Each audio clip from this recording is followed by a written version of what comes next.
Assalamualaikum warahmatullahi wabarakatuh. Halo teman-teman, gimana nih kabarnya? Semoga sehat selalu, baik-baik aja dan banyak rezeki ya. Amin.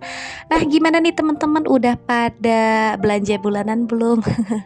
Udah pasti ya, udah tanggal segini nih aku mau update tentang belanja bulanan untuk bulan Januari ya. Aku belanja di dua tempat nih, jadi aku ringkas aja. Aku beli di warung, belanja di warung gitu. Sama aku belanja di supermarket. Jadi yang nggak ada di warung aku beli di supermarket ya. Nah, ini aku sama anak aku lagi belanja di warung. Ini biasa aku beli barang-barang yang emang bahan pokok ya, seperti beras, telur, gas, terus sabun-sabunan. Pokoknya aku belinya di sini.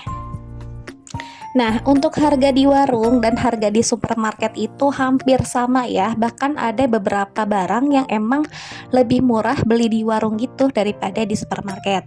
Nah, tadi aku udah beli belanjaan di warung karena nggak terlalu lengkap banget, jadi aku beli di swalayan gitu ya, di Kota Bogor.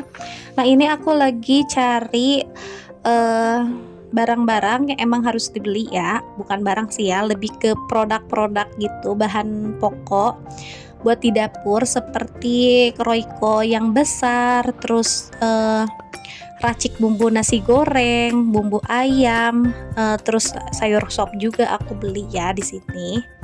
Terus aku juga beli sampo yang botolan juga. Nah, untuk teman-teman yang nggak mau nih over budget banget pas belanja bulanan tuh gimana sih? Nih aku udah terapin tips beberapa bulan ini. Aku juga menjalani tips ini ya. Jadi satu adalah buat daftar belanjaan. Nah, aku biasanya kalau misalkan sebelum belanja itu ngedaftarin dulu nih, daftar belanjaan apa sih yang mau dibeli, terus barang apa yang bener-bener urgent banget, yang udah kosong banget aku tulis pertama gitu ya. Nah, terus untuk barang-barang yang masih banyak seperti garam, tepung-tepungan atau yang lainnya itu di skip aja dulu kalau misalkan emang barangnya tuh masih ada banyak di rumah. Tapi kalau misalkan masih sedang-sedang aja boleh dah beli satu atau dua ya. Untuk jaga-jaga kalau misalkan di tengah-tengah bulan itu banyak pakai barang itu. Nah, kedua, kalau misalkan aku nih ya, sebelum berangkat ke tempat belanjaan, diusahakan makan dulu sebelum belanja. Karena dengan perut kosong, kalau kita belanja itu pengen beli ini itu, lihat roti pengen, lihat pizza pengen, lihat burger pengen, semuanya jadi pengen ya. Kalau misalkan dalam keadaan perut kosong ya. Jadi aku usahain dulu nih, kalau misalkan suami, anak aku dan aku kalau mau belanja itu perutnya harus diisi dulu supaya nggak terlalu lapar atau perut kosong. Karena kalau misalkan perut kosong kita jadi lapar mata dan belanjanya jadi kalap dan over budget gitu ya. Nah, yang ketiga itu bayar secara tunai ya. Jadi aku itu pakai cash aja, nggak pakai kartu kredit atau pakai yang kartu kredit semacamnya gitu ya. Nah, yang keempat itu aku beli kemasan yang sedang-sedang aja. Misalnya nih, aku beli minyak ya. Walaupun emang itu urgent banget, minyak itu bener-bener diperluin banget, tapi aku belinya cuman kemasan yang 2 liter aja, nggak sampai yang 5 liter atau beli yang di Dirigen gitu loh. Apa sih Drigen ya? Pokoknya yang 5 liter gitu. Ya, paling aku belinya cuman 2 liter. Terus itu juga beli dua, takutnya jaga-jaga aku itu suka bikin gorengan atau yang biasa aku jualan juga. Jadi ini tuh bisa dipakai untuk jualan dan bisa dipakai untuk sehari-hari. Jadi kalau misalkan untuk dipakai sehari-hari paling 2 liter juga cukup. Nah, untuk 2 liternya lagi aku biasanya dipakai buat jualan gitu. Jadi ya pilih aja kemasan yang sedang, yang sekiranya itu cukup untuk 1 bulan. Jadi kalau misalkan kita beli yang gede-gede gitu, itu malah jadi kayak nimbun gitu ya. Nah, kalau itu sih menurut aku ya, beli kemasan yang sesuai dengan kebutuhan aja gitu.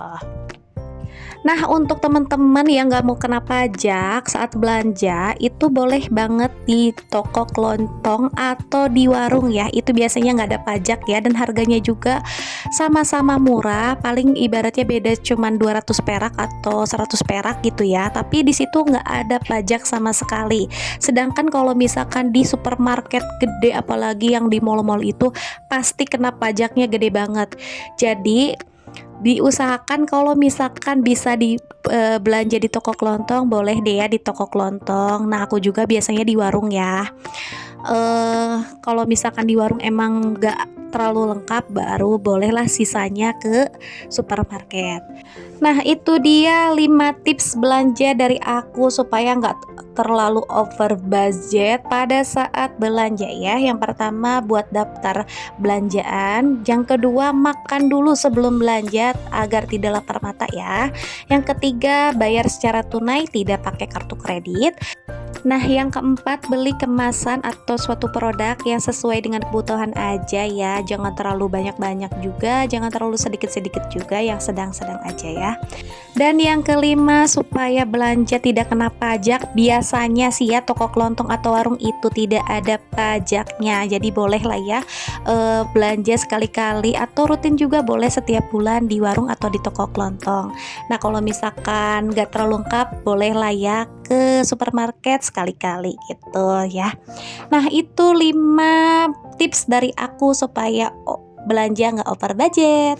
Nah, ini tadi aku balik lagi ke videonya. Tadi aku belanja bulanan dari beras sampai ke molto ya. Ini tadi juga udah dilihat-liatin.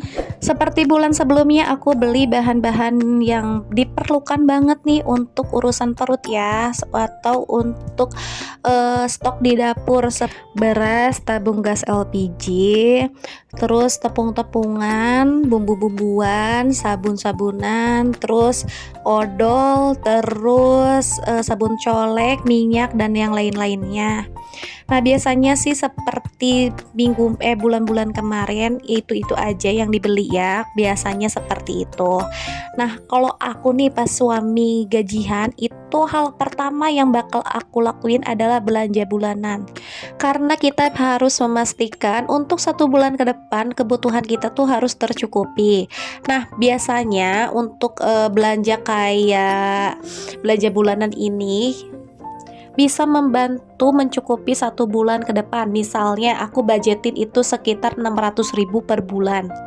Nah, itu bakal mencukupi 1 bulan ke depan ya. Tinggal kita beli untuk masakannya, seperti beli sayuran, beli buah-buahan, atau beli lauk-laukannya gitu. Nah, itu pun aku biasanya belanjanya sekalian food prep ya. Jadi 2 minggu sekali gitu. Misalkan aku budgetin 400.000 untuk 1 bulan beli lauk-laukan atau beli sayuran, buah-buahan ya. Pokoknya 400.000 sebulan. Jadi 1 minggunya itu 100.000 untuk makan bertiga per minggunya. Jadi kalau misalkan di sebulanin adalah 600.000 untuk keperluan dapur dan segala macamnya, dan 400.000 untuk 1 bulan kita makan sayuran, buah-buahan, dan lauk-laukan ya. Nah, sisanya itu untuk yang lain. Kalau misalkan ada sisa, kita bisa buat jajan atau ditabung dengan keperluan lainnya juga ya.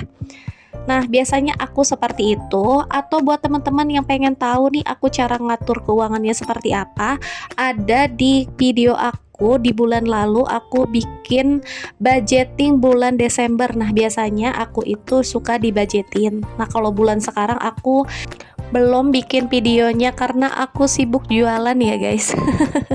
Jadi selain ibu rumah tangga, aku juga adalah seorang yang suka berjualan gitu. Berjualan makanan, bakso aci, dan yang lain-lain ya. Nah, kalau misalkan lagi gabut, nah aku baru bikin video YouTube gini. Ayo dong teman-teman, bunda-bunda, abang-abang, ayo dong bantu aku subscribe ya. Dan bisa nyalakan lonceng notifikasi agar video aku aku yang baru diposting bisa ternotifikasi di HP teman-teman ya. Atau bagi teman-teman yang merasa video ini atau video aku yang lainnya itu bermanfaat, boleh ya di subscribe, di komen, di like agar aku bisa memberikan tips ke depannya, atau mungkin bisa membagikan video YouTube yang bermanfaat lainnya. Terima kasih.